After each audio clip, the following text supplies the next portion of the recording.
Israel Palestine സംഘർഷം രൂക്ഷമായ ഗാസയിൽ കുട്ടികളുടെ വിദ്യാഭ്യാസത്തിന് വേണ്ടി നിർമ്മിക്കപ്പെട്ട കെട്ടിടങ്ങളിൽ 85% സ്ഥാപനങ്ങൾ ആക്രമണത്തിൽ നശിപ്പിക്കപ്പെട്ടതായി യൂണിസെഫ് സംഘടന.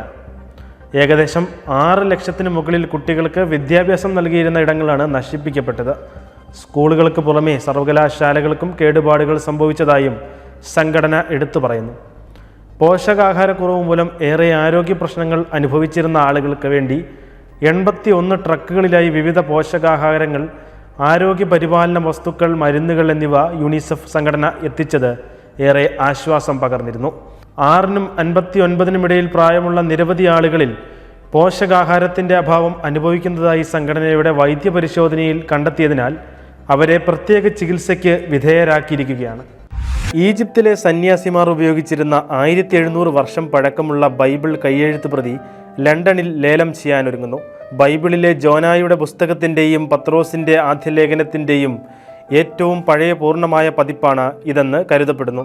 3-ാം നൂറ്റാണ്ടിനും 4-ാം നൂറ്റാണ്ടിനുമിടയിൽ കോപ്റ്റിക് ഭാഷയിൽ എഴുതപ്പെട്ട കോഡെക്സ് സ്വകാര്യ കൈകളിലെ അറിയപ്പെടുന്ന ഏറ്റവും പഴയ പുസ്തകമാണ്. 1952 വിശുദ്ധ പക്കോമിയസ് സ്ഥാപിച്ച ഈജിപ്ഷ്യൻ ആശ്രമത്തിന് സമീപമാണ് ഈ കോഡെക്സ് കണ്ടെത്തിയത്. സെനോബിറ്റിക് സന്യാസത്തിൻ്റെ സ്ഥാപകനായ പക്കോമിയസ് തൻ്റെ ആദ്യ ആശ്രമം AD 318 സ്ഥാപിച്ചത്. AD 345 അദ്ദേഹം മരിക്കുമ്പോൾ 100 കണക്കിന് സന്യാസിമാർ ഉൾപ്പെടുന്ന 8 ആശ്രമങ്ങൾ നിലവിലുണ്ടായിരുന്നു.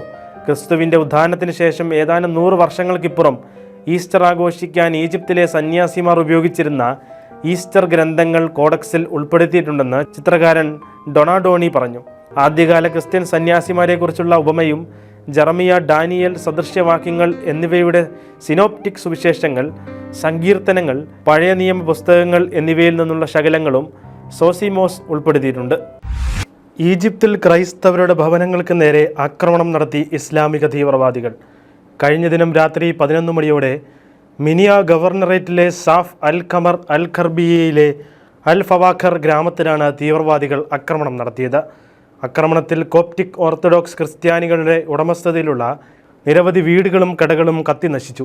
3000 ക്രൈസ്തവ കുടുംബങ്ങൾ താമസിക്കുന്ന ഗ്രാമത്തിലെ താമസക്കാർ പള്ളിക്കെട്ടിടം പണിയാൻ പെർമിറ്റ് നേടിയെന്ന വാർത്ത പരന്നതിനെ തുടർന്നായിരുന്നു ആക്രമണം.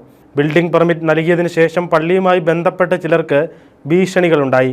ഇത് അധികാരികളെ അറിയിക്കാൻ മിനയിലെ ആർച്ച് ബിഷപ്പ് അബ്ന മക്കാറിയോസിനെ പ്രേരിപ്പിച്ചു.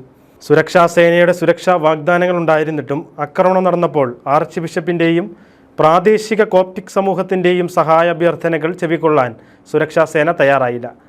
ആക്രമണത്തിന് ശേഷം മാത്രമാണ് സുരക്ഷാ സേന എത്തിയത്. വീടുകൾ അഗ്നിക്കിരയാക്കിയ തീവ്രവാദികൾ കത്തുന്ന തങ്ങളുടെ വീടുകളിൽ നിന്നും ക്രൈസ്തവർ പുറത്തെത്തി രക്ഷപ്പെടുന്നത് തടഞ്ഞിരുന്നു. ഇക്കാരണത്താൽ തന്നെ എത്ര പേർ മരിച്ചു എന്നതും അജ്ഞാതമായി തുടരുകയാണ്. ഈജിപ്ഷ്യൻ അധികൃതർ ഇതുവരെ മരണസംഖ്യ ഔദ്യോഗികമായി പുറത്തുവിട്ടിട്ടില്ല. സത്യസഭയെ അനുദിനം അറിയുവാൻ, സഭയെ സ്നേഹിക്കാൻ സൺഡേ ശാലോം യൂട്യൂബ് ചാനൽ ഇപ്പോൾ തന്നെ സബ്സ്ക്രൈബ് ചെയ്യുക.